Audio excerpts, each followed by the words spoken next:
everyone, Ollie here, and this is my review of The Sunmakers, the fourth story of the 15th season of classic Doctor Who, starring Tom Baker as the fourth Doctor.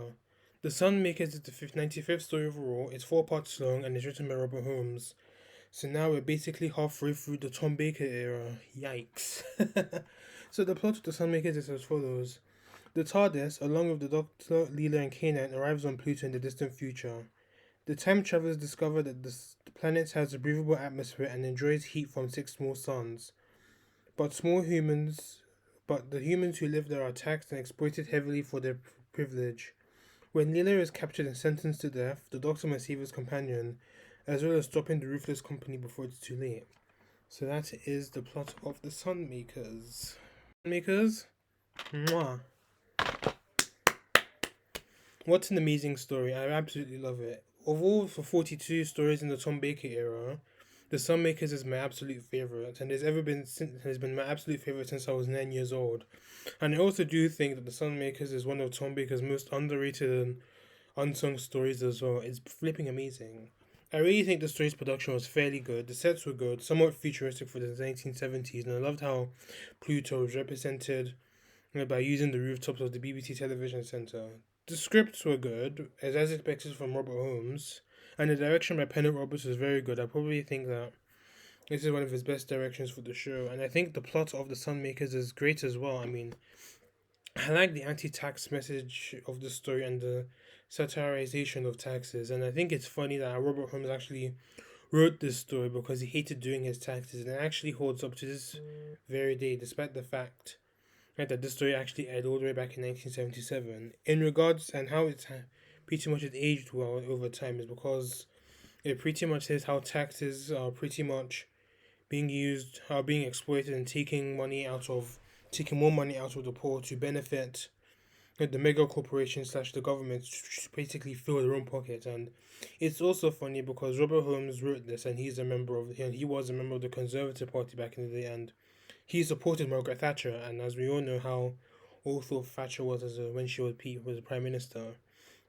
So did Robert Holmes accidentally go against his right wing views, or was he secretly left wing? And I thought having the company pumping PCM, a fear drug, into the people of Pluto for their obedience and try and control them was a good addition to the story, and it was basically a symbol of how the news media was becoming more powerful and influencing the people's minds back in the day, and even still holds up to this day and age as well. One of the DVD special features of The Sunmakers, Louise Jameson actually said that Robert Holmes was taking out his aggression on the BBC in this story, because this was actually meant to have been his last Doctor Who story he would have written for, because he actually stepped down the show as the script editor in the last story, and I think he was a bit frustrated with the BBC because he wasn't promised a new series he wanted to make. Hence, the P45 reference in the story, in which I think one of the characters was saying, "Take the P45 corridor." I mean, the moments of the story were fantastic. I really like the part 3 cliffhanger, and obviously this is where Leela was about to get steamed to death, and the Collector was like, "This is the point where I get a real sense of job satisfaction." And I also like the part when Vita and some of the other B-grade workers threw Haid off the roof in part 4. And I also like the part when the Doctor was able to sabotage one of the machines in the correction center with Bisham. Well, Bisham was still tied up, and the Doctor still was fiddling around talking to Bisham. And then, when one of the electricians came in, he was trying to configure something out, and he ended up getting electrocuted. Yeah. And I thought the scene in part 2 when the Doctor and Leela part 1, when the Doctor and Leela prevented Gordo from killing himself by distracting him with Jelly Basil in part 1. Obviously, that was a really nice scene, and it was a very nice scene and quite heroic as well.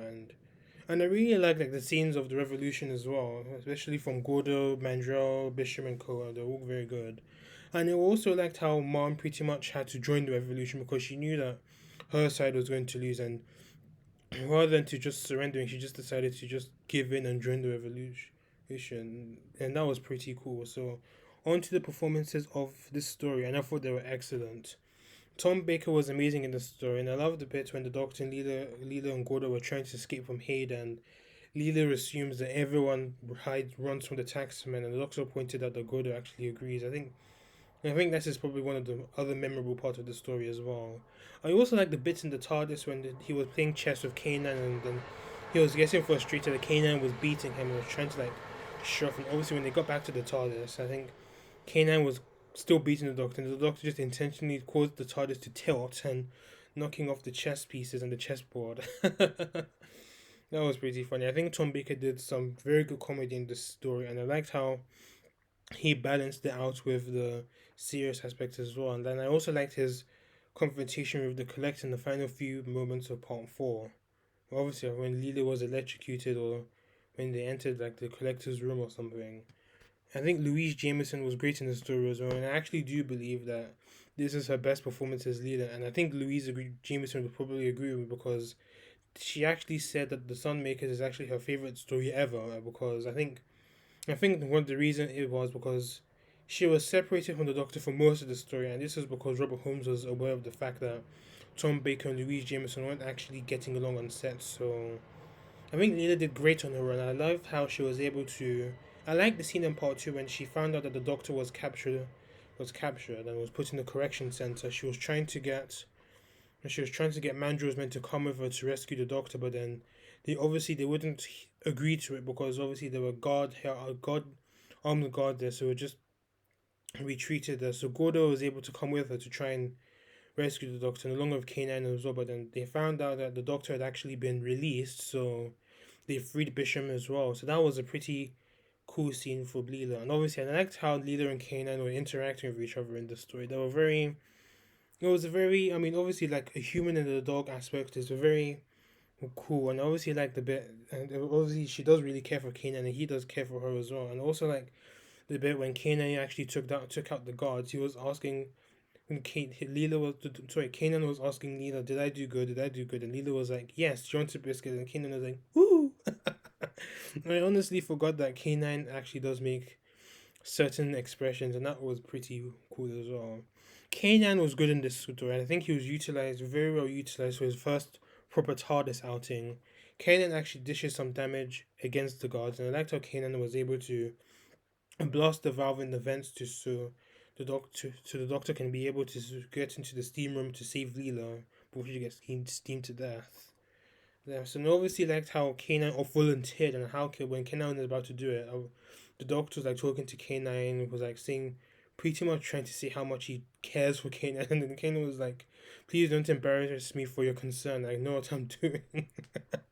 John Leeson did a very good job voicing K9 in the stories, and I like the little oohs and ahs K9 was able to do, and I honestly forgotten about that. So I think the side characters in the story were great in their own ways, and I think we had Cordo, a B grade worker that wanted to commit suicide because he couldn't pay the taxes to finance his father's death, but then he was talked out of it and saved by the Doctor and Leela. Gordo was able to assist Leela in trying to rescue the Doctor from the correction center, and later assisted the Doctor to try and save Leela. He was a very good character. He was very loyal as well, and I loved his enthusiasm during the revolt. We had Mandrel. He was a former B grade worker that worked in Megatropolis One's main control before fleeing to the Undercity. He was very antagonistic towards Dr. Leela and Cordo, even threatening to kill them. He even tried to brand the Doctor of Iron when the Doctor came back from Haid, and he given the Doctor 1,000 Talmars for them, and they obviously weren't very trusting of him. But he later joined the Doctor and Co to try and overthrow the company and stop everyone and stop the Collector and everyone else. He was a very good ally and he was a great character. We had Veet, another member of Mandrel's rebels in the Undercity, and she was very interested in Leela's animal skin she was wearing, and she later helped in the revolution, and she threw Haid off the roof of the city. They had Good Gaudry, he another member of Mandrel's band of rebels, and he too helped in the revolution, and he was also antagonistic towards the Doctor and Leela as well. We had Mon. She was the Gatherer's assistant. She later joined the revolution when she realized that they couldn't be stopped. Bisham. He was a fellow prisoner in the correction center with the Doctor. The reason why he was there was because he was taking some PCM antidotes that was meant to be for the executives, and obviously didn't like it to just put him there. So Leela pretty much Leela and Gordo pretty much freed him in part two, and then he later joined the Doctor in an attempt to overthrow the company. And we also had Singe. He was one of the technicians that joined the revolution to and help shut down the PCM system when he was cornered by Gordo, Mandrel, Bishop, and the Doctor. So on to the villains of this story. We had Haid, the gatherer. He works for the company and he was very obedient to the collector, even to the point of kissing his ass. You're saying by calling him your excellence, your highness, your greatness, your eminence, your sagacity, your this and this and that, your whatever. He later tracked K9 and later the Doctor, and he wanted to try and see what they were doing, and he tried to come up with a plan called Morton's Fork to try and force out the rebels. When the Doctor saved Leela from being steamed, the collector pretty much called the bounty on the Doctor's head for a 5,000 Tamil reward coming out of Haid's paycheck, and obviously Haid wanted to track down the Doctor for himself to try and preserve the money,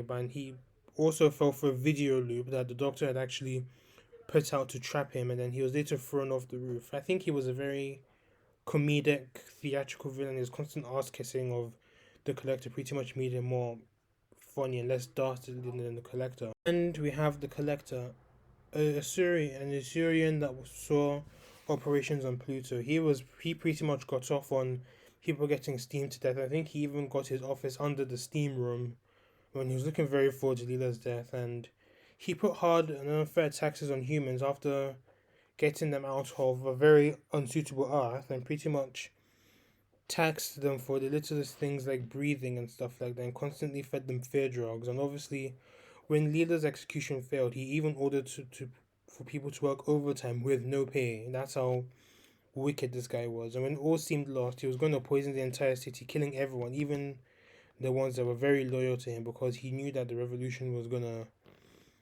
probably going to win. But he met his end when the Doctor reprogrammed the company computer to feature a 2% growth on tax, a tax on growth.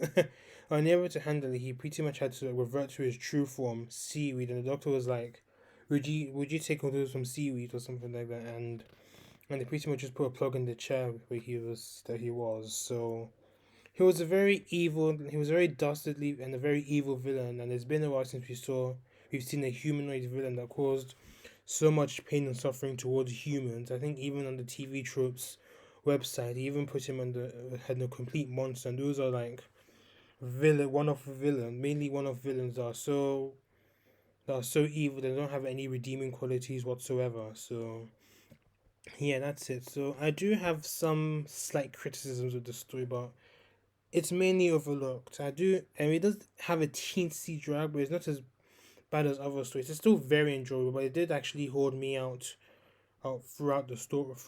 All four parts were paced very well, and it didn't really bore me to death one bit. Obviously, I think this is one of Robert Holmes's best strengths, because he doesn't like six parters, so he thought they usually have a lot of filler, and he's very great in writing four parters, and even some of the four parters he's written for Doctor Who are probably some of the best stories in Doctor Who history, like Caves of Androzani and whatnot.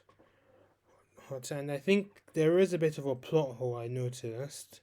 What happened to the tracker that Haid put on K9, like, at the start of the story?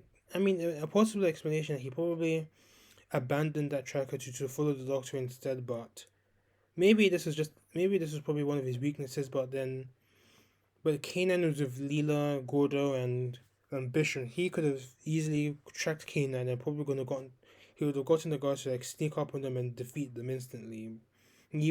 But despite the fact, but nevertheless, I still think the Stormmakers is a very underrated story, and honestly deserves to be considered to be one of the greatest Stormmaker stories ever, complete with great moments, humor, a great Robert Holmes script, and a political influence that pretty much allows this story to stand the test of time. And I think the Sunmakers uh, earns a very well deserved perfect 10 out of 10.